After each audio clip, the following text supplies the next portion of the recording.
ವಿದ್ಯಾರ್ಥಿನಿ ಜೊತೆ ಮಾತನಾಡಿದ ವಿಚಾರವಾಗಿ ಪುತ್ತೂರು ಕುಂಬೆಟ್ಟು ಕಾಲೇಜಿನಲ್ಲಿ ಇತ್ತಂಡಗಳ ನಡುವೆ ನಡೆದ ಘರ್ಷಣೆ ಸದ್ಯ ಮುಕ್ತಾಯ ಕಾಣ್ತಾ ಇಲ್ಲ.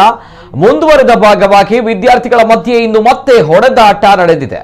ಇಬ್ಬರ ಮೇಲೆ ಚಾಕುವಿನಿಂದ ಹಲ್ಲೆ ನಡೆಸಲಾಗಿದೆ ಎಂದು ಆರೋಪಿಸಲಾಗಿದೆ. ಸೈಫುದ್ದೀನ್ ಹಾಗೂ ಇಮ್ರಾನ್ ಗಾಯಗೊಂಡಂತಹ ವಿದ್ಯಾರ್ಥಿಗಳಾಗಿದ್ದು ಮತ್ತಿಬ್ಬರು ವಿದ್ಯಾರ್ಥಿಗಳು ಕೂಡ ಗಾಯಗೊಂಡ ಬಗ್ಗೆ ವರದಿಯಾಗಿದೆ. ಈ ಪ್ರಕರಣಕ್ಕೆ ಸಂಬಂಧಿಸಿದಂತೆ ಎಬಿವಿಪಿ ವಿದ್ಯಾರ್ಥಿಗಳು ಪುತ್ತೂರು ಪೊಲೀಸ್ ಠಾಣೆಯ ಬಳಿ ಪ್ರತಿಭಟನೆ ನಡೆಸಿದರು. ಪ್ರತಿಭಟನೆಯ ನಂತರ 30 ಜನರ ಗುಂಪೊಂದು 3 ವಿದ್ಯಾರ್ಥಿಗಳ ಮೇಲೆ ಹಲ್ಲೆ ನಡೆಸಿದೆ ಎಂದು ವರದಿಯಾಗಿದೆ.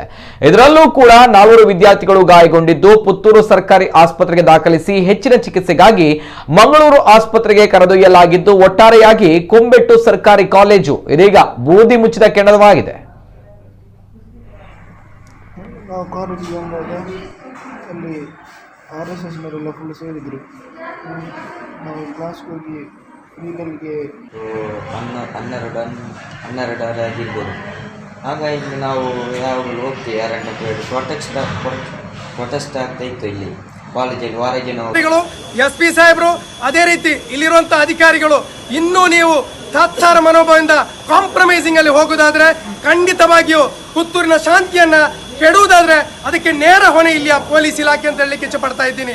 ಆದ್ದರಿಂದ ಎಲ್ಲ ಕಾಲೇಜು ವಿದ್ಯಾರ್ಥಿಗಳು ಇನ್ನು ಬರುವಂತಹ ದಿನಗಳು ಇಂಥ ಕ್ರಿಮಿಗಳಿಂದ ಅವರನ್ನು ತಡೆಯಲಿಕ್ಕೆ ನೀವು ಸನ್ನದ್ಧರಾಗಬೇಕು.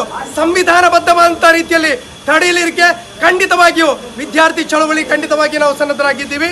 ಮಾತ್ರ ಅಲ್ಲ, ಪಾಪ್ಯುಲರ್ ಫ್ರಂಟ್ ಆಫ್ ಇಂಡಿಯಾ ಈ ಒಂದು ಘಟನೆಯನ್ನ ಬಲವಾಗಿ ಖಂಡಿಸ್ತಾ ಇದೆ. ಮಾತ್ರವಲ್ಲ, ಎಷ್ಟರವರೆಗೆ ಈ ವಿದ್ಯಾರ್ಥಿಗಳಿಗೆ ನ್ಯಾಯ ಸಿಗುವುದಿಲ್ಲವೋ ಅಷ್ಟರವರೆಗೆ ಈ ಹೋರಾಟವನ್ನು ಕೈ ಬಿಡುವುದಿಲ್ಲ ಅಂತೇಳಿ ಈ ಸಂದರ್ಭದಲ್ಲಿ ಹೇಳಲಿಕ್ಕೆ ಇಚ್ಛಪಡ್ತಾ ಇದ್ದೀನಿ.